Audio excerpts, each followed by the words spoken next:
Assalamualaikum warahmatullahi wabarakatuh. Halo generasi penerus bangsa, ketemu lagi bersama saya Isfan Ainuzilah. Dan pada video pembelajaran kali ini saya akan mengulas mengenai bab pengadaan pegawai, khususnya pengadaan PNS atau pengadaan pegawai negeri sipil. Jangan lupa untuk disiapkan catatannya dan dicatat hal-hal yang penting mengenai video pembelajaran kali ini.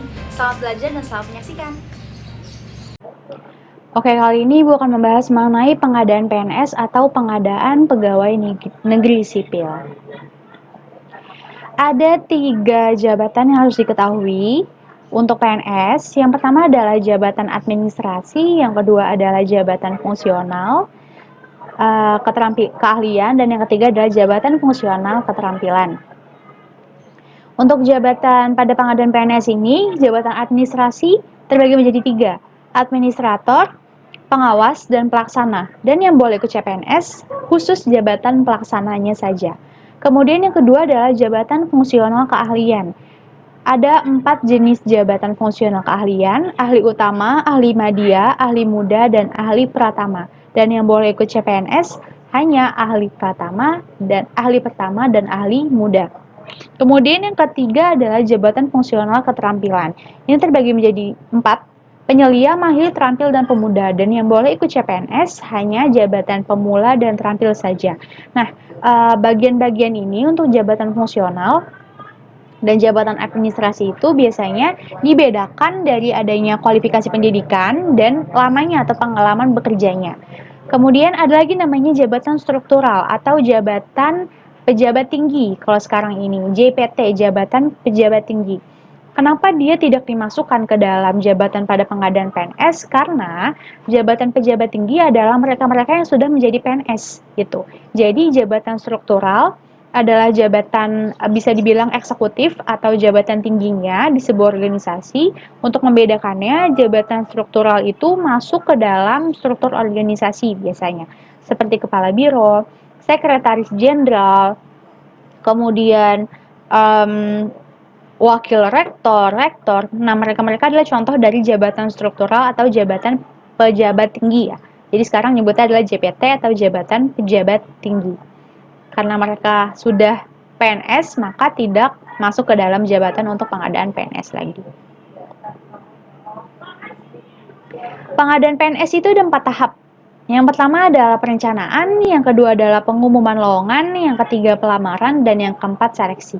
Ini kita bahas satu-satu ya. Yang pertama adalah perencanaan. Tahap-tahap dalam perencanaan nih. Yang pertama adalah pastinya harus merencanakan jika ingin mengadakan pengadaan pegawai negeri sipil, karena secara nasional harus direncanakan secara matang. Yang kedua adalah pembentukan panitia seleksi. Nah, pembentukan panitia seleksi ini juga ada 2 jenis panitia. Yang pertama adalah panitia untuk nasionalnya, dan yang kedua adalah panitia instansinya. Biasanya kalau panitia nasional, mereka-mereka yang menyusun SKD, tes SKD, dan SKB. SKD adalah seleksi kompetensi dasar dan SKB adalah seleksi kompetensi bidang gitu. Kemudian kalau misalnya instansi, nanti mereka membantu untuk PNS yang ingin bekerja di perusahaannya. Jadi panitia nasionalnya dan panitia per perusahaan. Kalau panitia nasional diketuai oleh ketua BKN, Badan Kepegawaian Negara, dan panitia instansi diketuai oleh pejabat perusahaan tersebut atau petingginya. Kemudian jadwal pelaksanaan seleksi.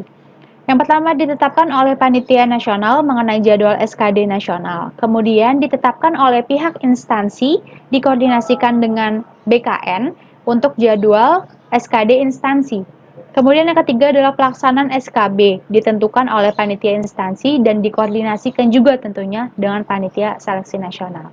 Kemudian harus juga memperhatikan sarana dan prasarana yang seperti tempat pelaksanaan ujian, kemudian media yang dipakainya apa aja. Kalau misalkan kita menggunakan komputer atau CAT, itu harus ada apa aja, teknisnya seperti apa, petunjuknya, pedoman pelaksanaannya harus kayak gimana. Jangan sampai, kan ini pengadaan PNS atau pengadaan pegawai negeri sipil ya, di mana satu Indonesia ikut nih.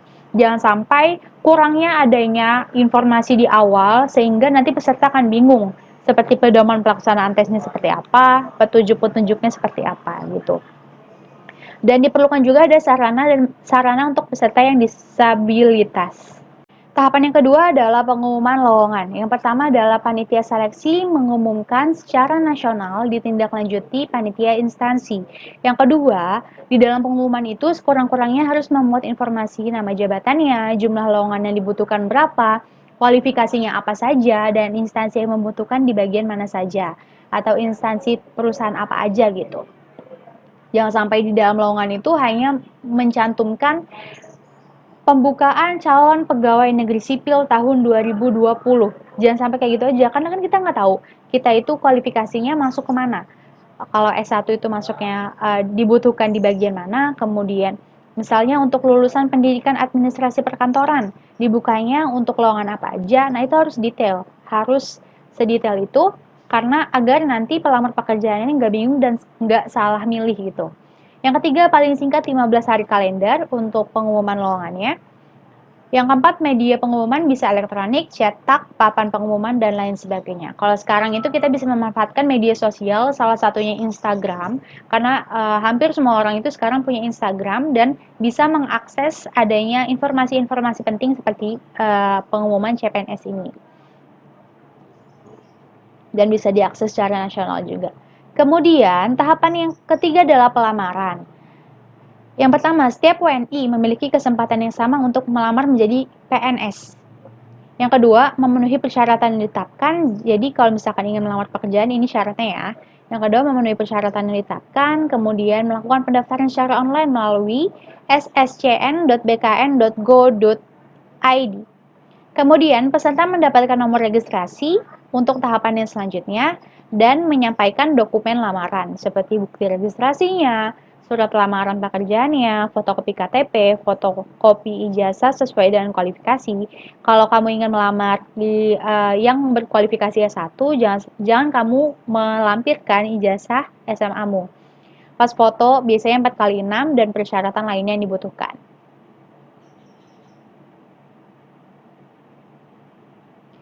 Tahap yang keempat dari proses pengadaan PNS yang terakhir adalah seleksi dan pengumuman hasil seleksi.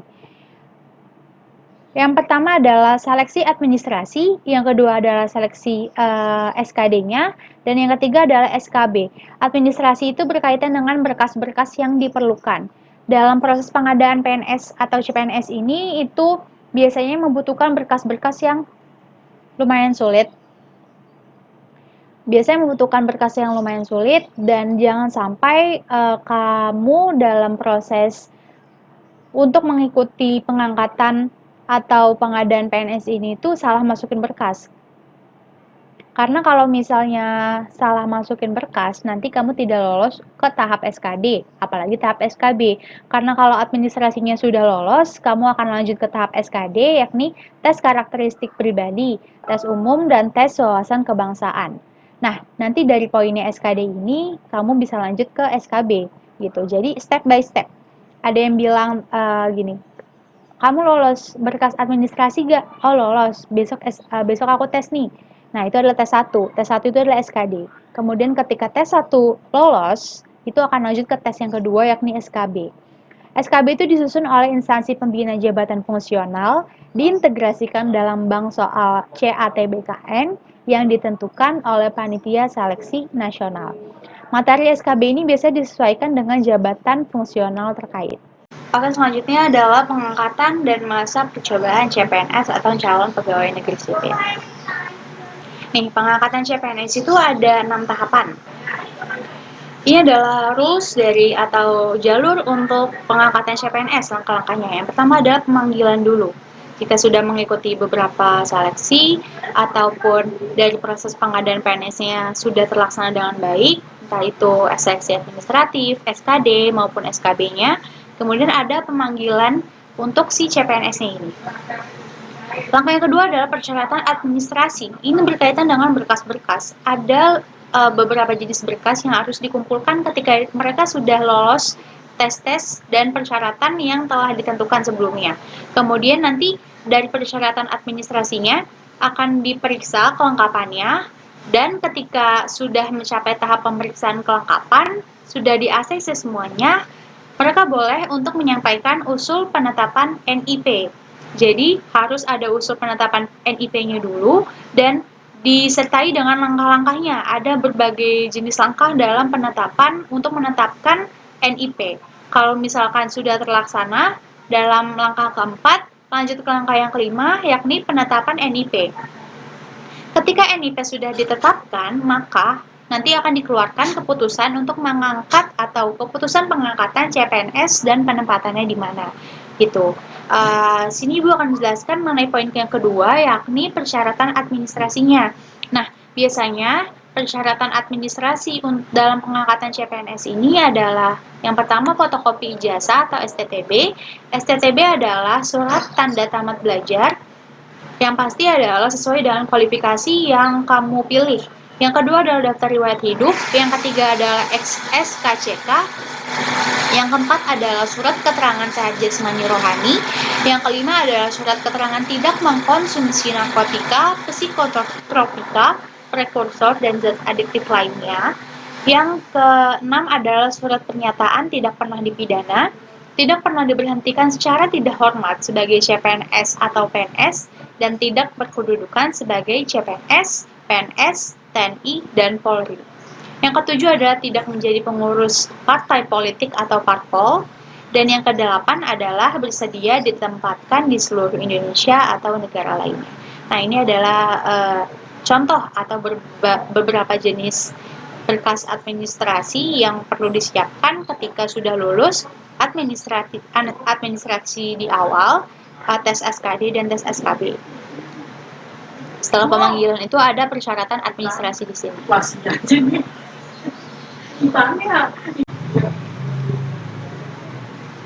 Selanjutnya adalah masa percobaan CPNS. Jadi sebelum diangkat menjadi PNS, itu dinamanya masa percobaan CPNS ini. Masa percobaan ini berlangsung selama 1 tahun. Jadi 1 tahun dulu nih si CPNS-nya itu dilakukan masa percobaan. Kemudian yang kedua adalah masa percobaan merupakan masa prajabatan terhitung tanggal diangkat menjadi CPNS. Masa prajabatan dilakukan dengan pendidikan dan pelatihan. Yang keempat, diklat atau pendidikan dan pelatihan dilakukan secara integrasi dengan jujur, semangat, dan motivasi nasionalisme kebangsaan. Memadukan antara pelatihan klasikal dengan non-klasik dilakukannya 1 kali. Kemudian diklat dilakukan sesuai dengan peraturan lembaga administrasi negara. CPNS yang mengundurkan diri saat masa percobaan dikenakan sanksi tidak dapat mengikuti seleksi CPNS untuk 1 tahun anggaran penetapan kebutuhan pegawai. Nah, ini adalah masa percobaan CPNS, beberapa syarat dan beberapa ketentuannya. Dilakukan selama 1 tahun dan di dalamnya itu ada diklat atau pendidikan dan pelatihan yang wajib diikuti oleh CPNS jika ingin diangkat menjadi PNS.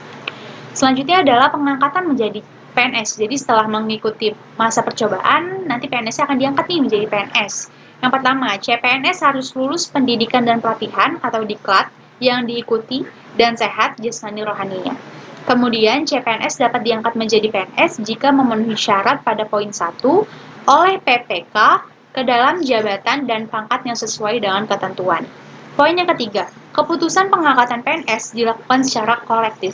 Tanggal keputusan pengangkatan PNS adalah tanggal mulai berlakunya menjadi PNS.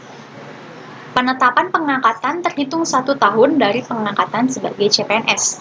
Apabila tanggal tersebut adalah hari libur, maka ditetapkan pada tanggal berikutnya di hari kerja. Nah, ini adalah pengangkatan menjadi PNS setelah masa percobaan CPNS yang tadi. Nah, gimana? Belajarnya asik kan kalau misalkan nonton video kayak gini? Semoga ilmu yang disampaikan, semoga materi yang disampaikan bisa menjadi referensi tambahan buat anak-anak kelas 11, anak-anak SMK kelas 11, dan tambah semangat dalam belajar walaupun PJJ kali. Terus semangat belajar dan jaga terus kesehatan.